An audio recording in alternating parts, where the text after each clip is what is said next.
Hey everyone, welcome to the first video in a new series here on the channel. I'm NetherCloud, and in this series we're going to be delving into Oxygen Not Included. This is one of my favorite games, but for new players it can be quite overwhelming. There are a lot of choices and information, so we're going to try and break those down into more digestible bits so that you can have an enjoyable play experience. First up, let's discuss the different available DLCs and do a brief overview of what each one brings to the table. We'll get into the specific mechanics as they arise in subsequent videos. The first DLC was Spaced Out, and it is by far the most sweeping change to the way the game works. Not only does it add things like radiation and the ability to colonize multiple planets throughout the galaxy, but you'll have to design the interior of the rocket to be sustainable for dupes instead of just putting a dupe in the rocket and forgetting about it like you would in the vanilla game. The next DLC that came out was the Frosty Planet Pack, and as you guessed, it added a cold start planet. There are a lot of interesting new flora and fauna, and the resource loops are phenomenal. Bionic Booster Pack just came out recently as of the recording of this video and is very interesting. It has changes to the game that I did not expect but am pleasantly surprised by. Instead of having dupes that consume food, you have dupes that consume batteries. The way they level up is different with their skill trees, and all in all, I'd say the three of them really fill out the universe and give you a good overall play experience. That being said, you can use them in any combination throughout your different playthroughs and even make adjustments in the menus, which we'll get into here in just a moment. As with most games, we have a fairly straightforward main menu. New game, load game, options, and quit are examples of things you'll see on just about every game. We also have a feature to resume the most recently active game, so you can jump right in. Although it is no different than load game, it is nice and quick to just grab it right at the main menu. Colony Summaries has a lot of information, and if you click on it, you'll see all of the colonies that you've engaged with so far. Let's go to this one to take a quick look at the overview. We've got time lapses of all the planets. You'll only have one planet if you don't have the Spaced Out DLC installed. And we also have duplicates, buildings, and all of the statistics in graph form down here. Over on this side, we have the Achievements tab, and some of these are time restricted, so if you're going to be doing an all achievements run, make sure to plan accordingly from the beginning. Although I wouldn't recommend doing so on any of your first playthroughs, as some of them are very involved and difficult. Others, however, are very easy and you'll get them every time. Moving down the list, you'll see Supply Closet. This is where we can engage with all of the aesthetics that are available in the game, which are printed regularly throughout gameplay, so your experience with these may vary from other players. You can dress your dupes in different wardrobe and change the way paintings and buildings look throughout your game. If we check out translations, this is pretty straightforward. It is available in multiple languages, so it does have accessibility. I believe they are working on increasing the number of available languages, but don't quote me on that. The Mods tab allows us to add mods to the game from third-party creators. I use a few aesthetic and quality of life updates. If I were to recommend one for everybody, I would say get the Mod Updater. Any of the other mods are to taste, of course, but this one will make sure that whatever mods you're using will keep them all going. I generally try not to make recommendations on things when I do these types of videos and stick to the facts, but, you know, we gotta throw a few things in here and there. The options menu comes with everything you would expect from an options menu, allowing you to change your graphic settings, audio, gameplay interaction, data communication, and even give feedback. You can also check out the credits here. We won't go into the specifics of this. If you want to make changes to suit your PC or audio needs, this is the place to do it. It is pretty standard stuff, and I feel like we don't need to go over it.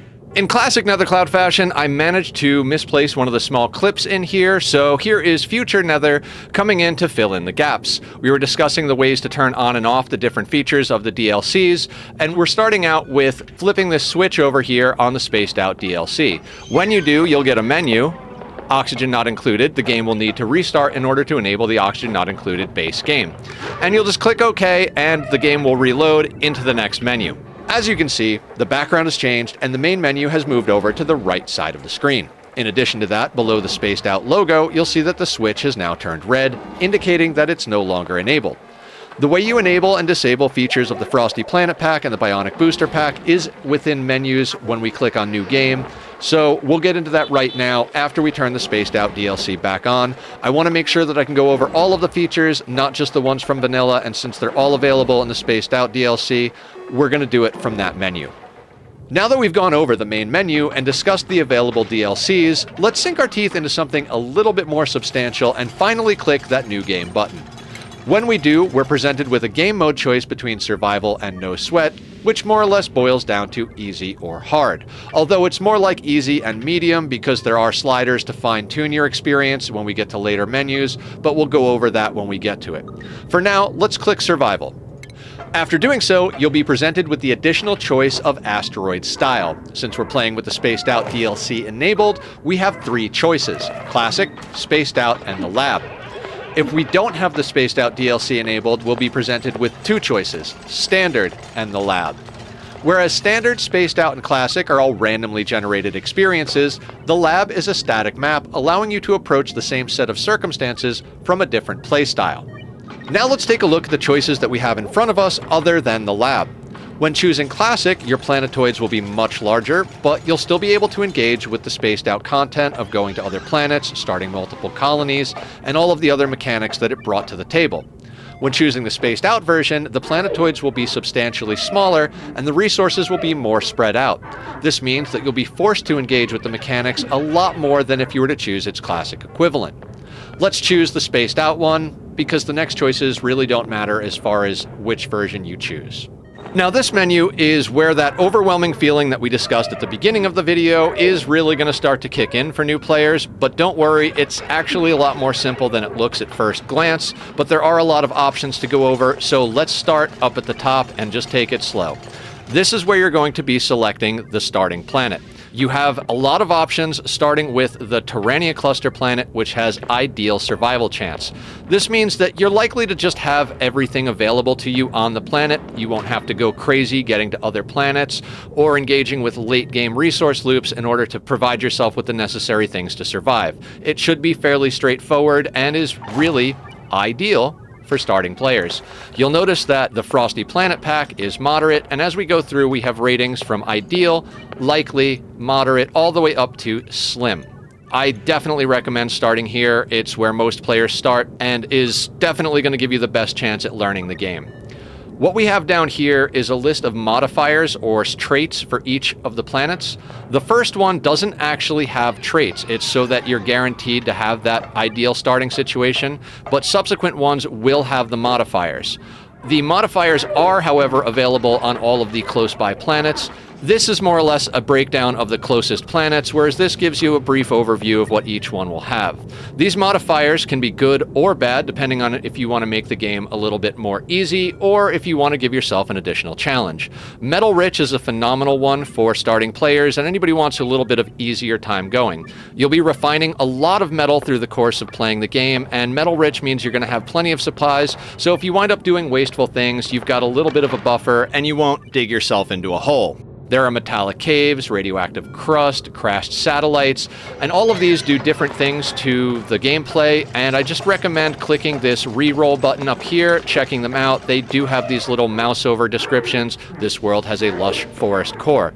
For comparison, your average planet is going to have a magma core, so this will change up how you approach the map for resources and heat and power. Once you've gone through and selected your traits, you can then go into these other tabs and set up the story traits and scramble the DLCs. If you click over here into the story traits tab, you have 5 different story traits that you can enable or disable. I play with different story traits enabled depending on the playthrough and what I'm trying to accomplish. If I'm playing on smaller maps, I'll often disable most of them because the points of interest can take up quite a bit of space that is valuable building real estate. The Somnian Synthesizer is a building in the game that allows you to feed dream journals into it and give a stat boost to all the dupes in the area. It does take a little work, and I wouldn't recommend getting into it early game because you will need to have a dedicated team of sleeping dupes in order to feed this thing full time. So often you have to wait until late game until you have enough resources, food, air, and all of those things that you can spare a dedicated team. The Critter Fluxomatic is used to force critter morphs. In the game, you have basic morphs of critters, and over time they will randomly mutate. But you can use the Critter Fluxomatic to force those mutations if you're looking for a specific critter morph, and you don't want to spend the time waiting for the RNG to catch up to what you need. Mysterious Hermit is just that. He's a strange, mysterious guy living in a beat-up old shack-like house. You'll have to provide power and food and other little bits and pieces to him, and if you do, he'll get happy enough and trust you to join the team. The Ancient Specimen is something that I personally will generally leave on in all of my playthroughs. The reason being is that after you've explored all 4 of the points of interest, it unlocks the ability to turn Diamond into Fossil. This is extremely important as Fossil is the main source of lime, and lime is necessary in the production of steel. Late game Oxygen Not Included is really going to lean heavily on steel in almost any playthrough you do, so this allows you to get a renewable form of fossil, lime, and steel because it's made from coal, which there are a few ways to get an infinite amount of coal. We are dealing with a world that is not realistic, and there are positive processes. You can get to the point in the game where you're making resources, not just consuming them. Moving down the list, we've got the Biobot Builder. This allows you to take the most dangerous aspect of the game in some regards, zombie spores, and funnel them into a contraption that will make artificial workers. They won't be quite as good as dupes, but early game, if you need a few extra hands and you haven't just been printing dupes left and right and you're waiting for those right dupes to fill in the slots, these guys can provide a nice little boost to your early game production. I think personally they fall off late game, but maybe you'll fall in love with them and use them throughout the entire playthrough. Now that we've covered that though, let's check out the Scrambled DLCs, and this is where Frosty Planet and Bionic Booster Pack are enabled or disabled. I have them both enabled at the moment. If you want to turn them off, all you got to do is uncheck them, and now we're basically playing Spaced Out without either of these DLCs, even though they're installed, which is nice because it doesn't require a restart of the system like when you engage Spaced Out. When you have the Bionic Booster Pack enabled, that is the only option. It's on or it's off. There's no additional sliders or choices that you need to make, so that one's quite simple. The Frosty Planet Pack, however, when you turn it on, you're given these additional options. The Ceres Fragment is the planet that was added with the Frosty Planet Pack, and if you have it on, regardless of your starting asteroid, you'll be able to find it in your galaxy. You can change this from disabled to likely and to guaranteed, which are the same settings for the individual biomes that were brought to us from that pack. You can set these to whatever you want to get any combination of biomes. You do not have to have the Ceres Fragment enabled in order to get the biomes. They will spawn on the other planetoids if you have them set up to do so. And that's pretty much the rundown of how you set up these 2 DLCs. They're reasonably straightforward, but I do recommend fiddling with this menu. Maybe you like some of these biomes better than others, maybe you want to do a run that has all of it disabled, or just the planet enabled. It's up to you, and I would recommend experimenting with it at any rate. Future Nether here again, realizing that I forgot to go over the game settings button in the lower right corner of the Choose a Destination menu. When you click on this, you'll be presented with a lot of options to tweak gameplay. This is the menu I was referencing earlier in the video when we were talking about the differences between casual and survival as a difficulty choice after choosing new game. You'll be able to adjust these up and down to increase or decrease difficulty, turning on or off features that you may or may not enjoy for your game. You can also turn on sandbox mode, although you can do this at any point during the game. This is a mode that's akin to Minecraft Creative, where you can kind of do whatever you want and test a few things out. I wouldn't recommend messing with this for your first playthrough. Everything on default gives you a pretty well-rounded game experience, so at one point or another, go in, check it out, go through all of the different variables, and figure out what works for you. But for now, let's get back to our regularly scheduled shenanigans. That's the basic gist of this menu, but I would suggest clicking around and trying out different things. Maybe don't get married to your first colony, or even generate several different worlds from different seeds so that you can check out the way the different modifiers work and really just kind of get a feel for what that first few cycles is like on each of the planets, which we'll go over in more detail in a later video. For now, let's just click the Start Game button and move on to the next section. When you do, it'll load the seed and bring you to the duplicate selection screen. Depending on the type of player you are, you may find dupe selection to be either a joy or a chore.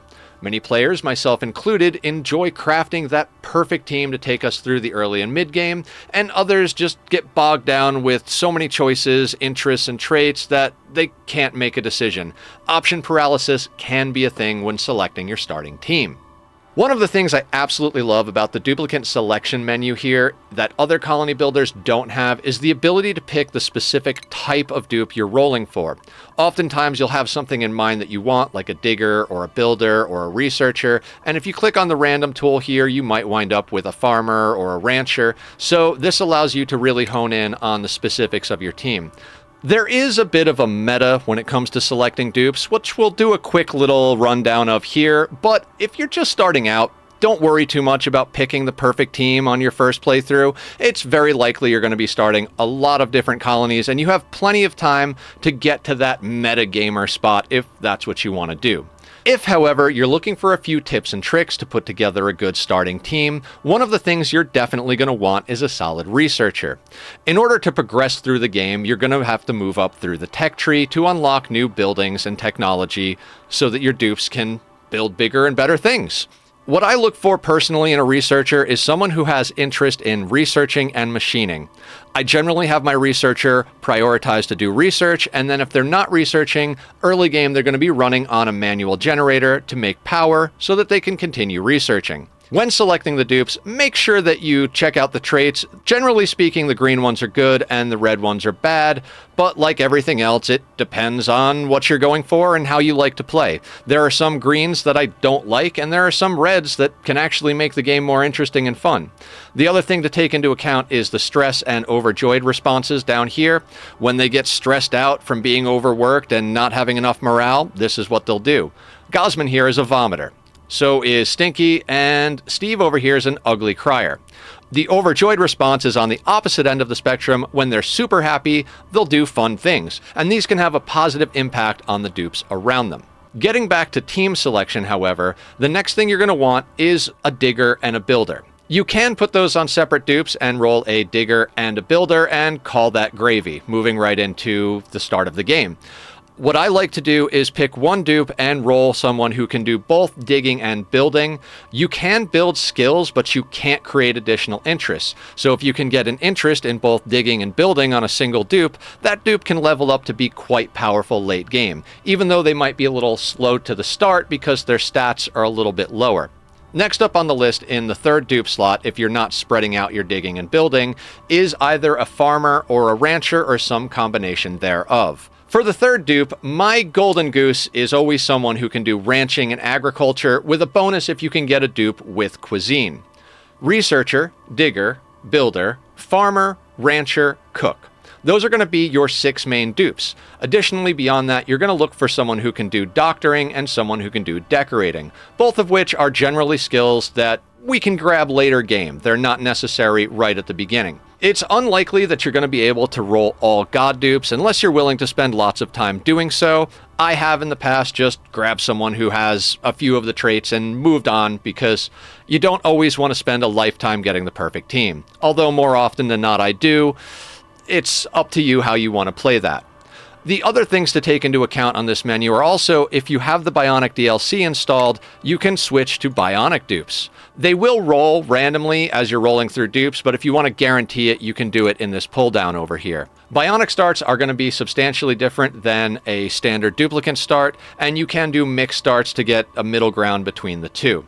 We won't delve too much into the Bionic dupes right now. We'll dedicate an episode to checking those out later on. For now, the only thing left to do is to give our colony a name. The random generation tool is right here. We started with Pigpen, the Deadly Ant Farm, Moonbase. You can type in what you'd like too. Maybe you want something silly or name it after a pet or place you love in real life. It doesn't matter. This is just a fun little bit. Once you've selected an appropriate name for your starting colony, it's time to embark. After selecting Embark, you will be met with the starting alert message and the option to begin. Your 3 dupes will start here at the portal, and this is where we're going to conclude episode 1. When we get into the next episode, we'll start talking about all of this graphical user interface here. Again, this is another place where users get overwhelmed, and I thought about tacking this on to this episode.